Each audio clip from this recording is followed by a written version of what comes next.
this online lecture where things begin to get really exciting as we enter into the early medieval period, also known as the Middle Ages. Now, in terms of what encompasses the Middle Ages in terms of time, scholars are a little divided, but kind of the general distinction that we can make is that the Middle Ages began at the fall of Rome, which I date to around the year 500. But again, this is another example of a disagreement of dates. Scholars really aren't in agreement of the exact time that Rome fell, and I think probably because it was kind of a process, just didn't one day magically end. Anyhow, the Middle Ages begin with the fall of Rome, and they extend through to the end of the Gothic period. Now, some people like to add in the pre-Renaissance period as well. That makes me a little uncomfortable. I argue that the pre-Renaissance is kind of its own unique moment of art production, directly preceding the emergence of the Renaissance, but you can argue it either way. And to keep things simple for you, just keep in mind that the medieval period or the Middle Ages is between the fall of Rome and the beginning of the Renaissance. Now, we can date this more specifically, and when we look at the medieval period or the Middle Ages, we divide it up into the early Middle Ages, which you can see here on this screen consists of three sub-periods: the Saxon period, the Carolingian period, and the Ettonian period.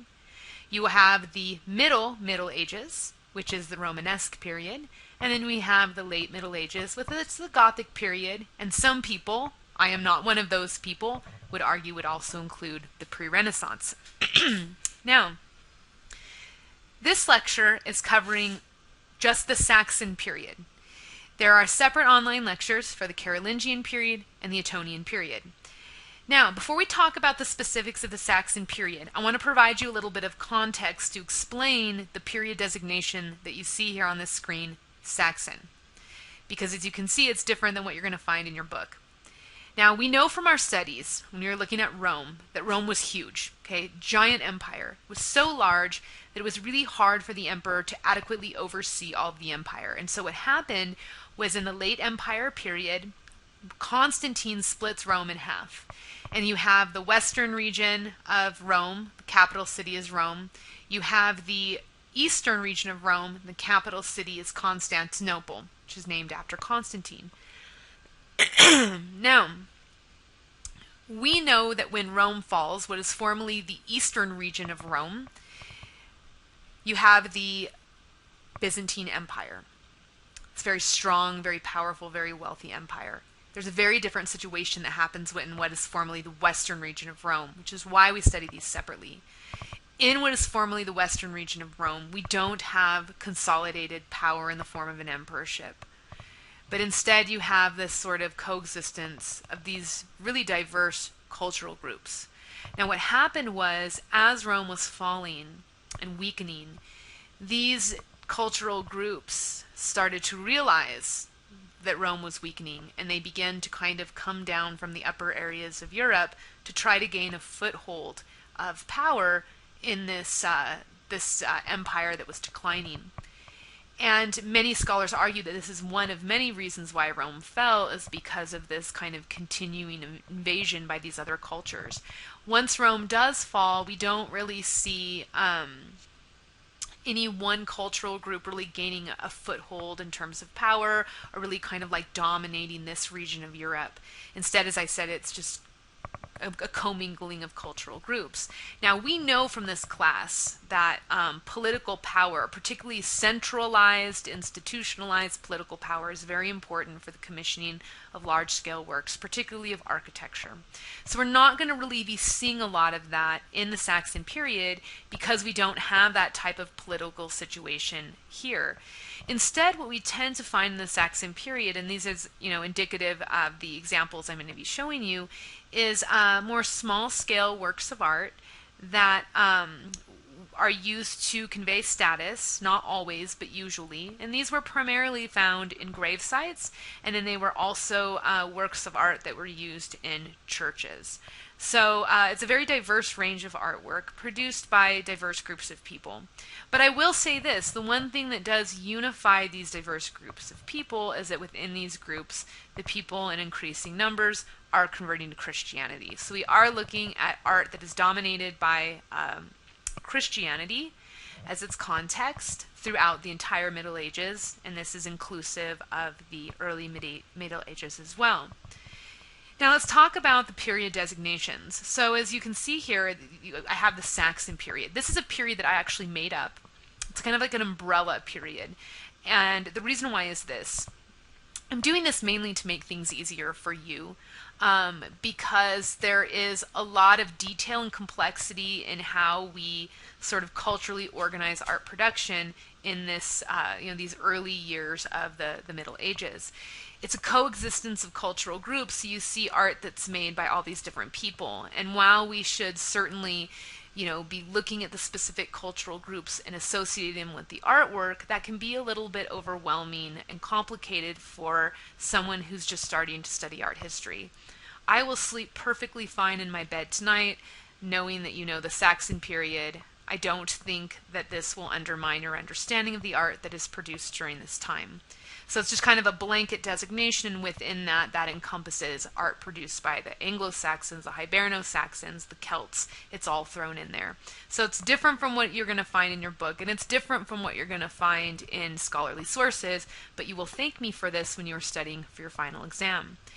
Now, the Carolingian period, which we're going to talk about in a subsequent online lecture or in class in person, this is when things change politically. We do see consolidated kingship emerging that will change the nature of art produced in the early medieval period because of that. We're not getting there yet, so instead just anticipate seeing small-scale works of art. And I'm going to show you, I'm going to limit it, I'm going to show you an example of metalwork, and then I'm going to show you some examples of illuminated manuscripts. Okay. So, what is produced in the Saxon period? Well, we can see that they are producing very gorgeous metalwork. Here we have an incredible purse cover that is from the Sutton Hoo ship burial, which was discovered in Suffolk, England.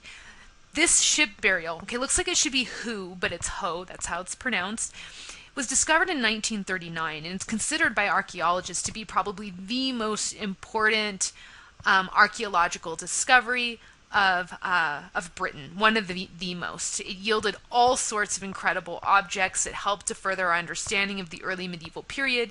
This gorgeous purse cover was one of those objects. Now, before we talk about the purse cover itself, let's talk for a minute about ship burials. Okay, ship burials were a form of burial that originated among the Scandinavians early in the first millennium CE. Now, the way that it worked, there actually were three different iterations or three different forms of the ship burial. Now, in one of these forms, they would take the deceased and they would put them on a ship. This is a full-size ship, not a mini ship, not a replica ship, a full-size ship. So they put the dead person on the full-size ship. They would include grave goods, things such as weapons, armor, and jewelry. Much of this used to convey status, which we know that's an important function of grave goods. Sometimes they would put in a sacrificial victim or two as well. Now, I just want to point out, this would not be a burial for people like you and me. We're putting a hole in the ground somewhere. These type of burials are reserved for very well-known, powerful individuals. And not necessarily only males. We do see a lot of female ship burials that are occurring as well. So there seems to be a level of equality there. Now, in one form of the ship burial, they would take all of these things, the deceased, the ship, the grave goods, the victims, and they would bury the whole ship underground under a mound. And that is the case for the Sutton Hoo ship burial. Now, in another form, they would take the same thing. They would take the ship, the deceased, the grave goods, the sacrificial victims. They would burn everything and then bury it. And then there's a third form. And this is the form that's more commonly seen in popular culture, and I think it's because it's obviously the most dramatic of the forms, where they take the same setup, the ship, the deceased, the grave goods, the victims, and they would sail it out into the water, and then someone would shoot a flying arrow. It would make the whole ship engulfed in flames. Everything would burn into the sea. And you can see this in that kind of like weird CGI movie Beowulf. And then you could also see it in the really fantastic TV show The Vikings. Now, back to the purse cover. I want to say first off that the early medieval artists were very accomplished metal workers, and this purse cover clearly indicates this. This is a gorgeous purse cover. I would love a purse that had this as a clasp. Beautiful. The technique that they used is cloisonné. And if you look here, these are some examples of the cloisonné technique. Basically what they do is they take a metal wire, in this case the metal is gold, but you can use other metals, and they solder it together, they fuse it with heat, and it creates these little pockets, and then inside of the pockets they will stick either semi-precious stones or colored glass. Many people say that this technique is kind of like the precursor to stained glass, which I think is an interesting and probably likely suggestion. Now you can see with the technique of cloisonné that the visual result is this really dense linear pattern. Now I also want to point out the presence of animals that are located down in here. Man between two animals right here. So we have the presence of animals, we have this dense linear pattern. Together this creates the animal interlace pattern. I'm pointing this out because this is the design pattern of the entire Middle Ages. Okay? We see this all the way through to the end of the Gothic period. The point is that it emerges almost immediately. We see it in the Saxon period. The presence of the animal interlace pattern, which is again the combination of dense linear patterns and animals. Very, very common form of representation in the early Middle Ages. Again, though, extending all the way through to the end.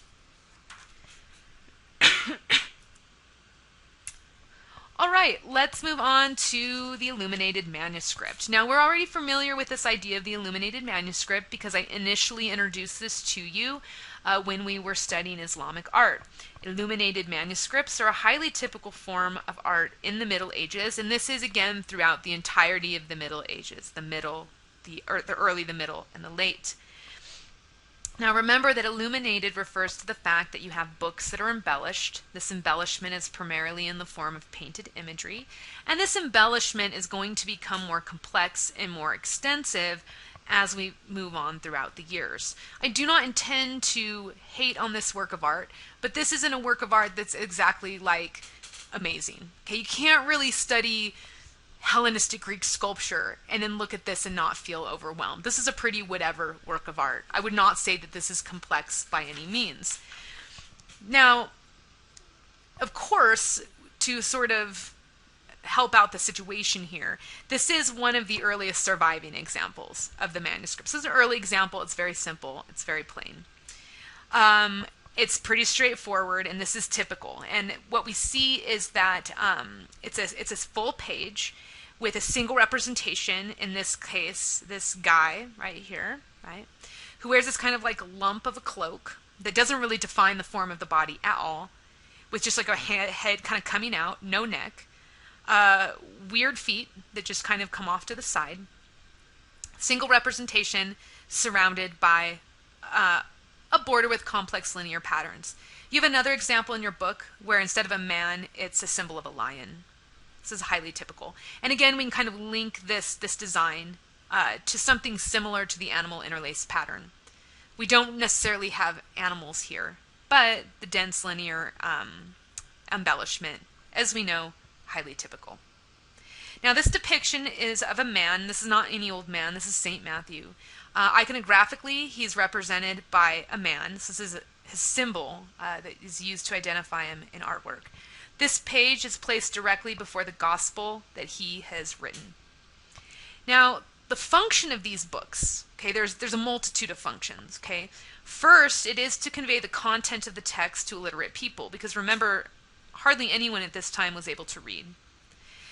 Also, they would place these manuscripts on the altar as an allusion to the presence of Jesus.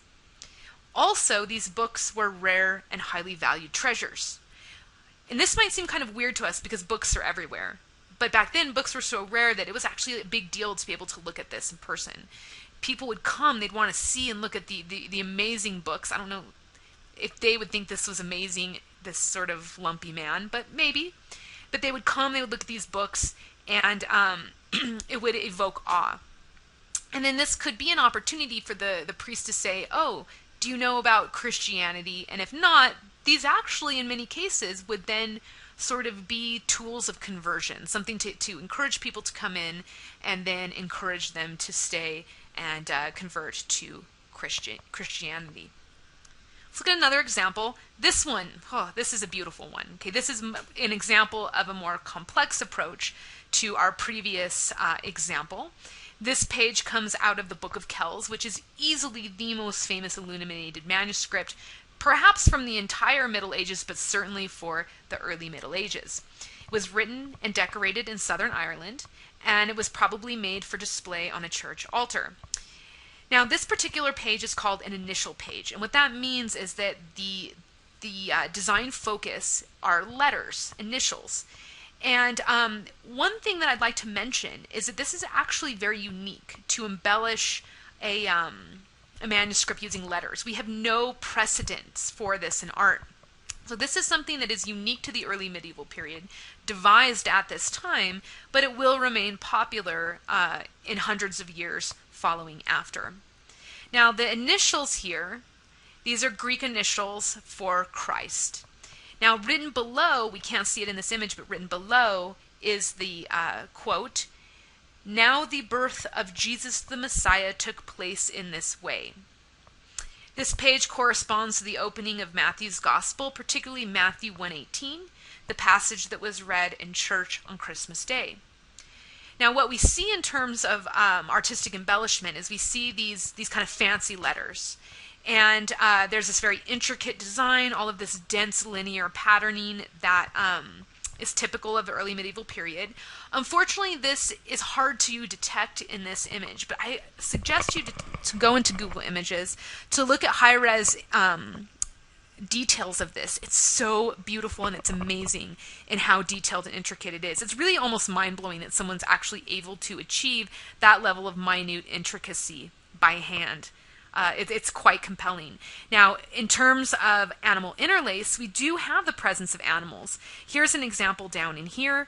These are little mice. Here's a kitty.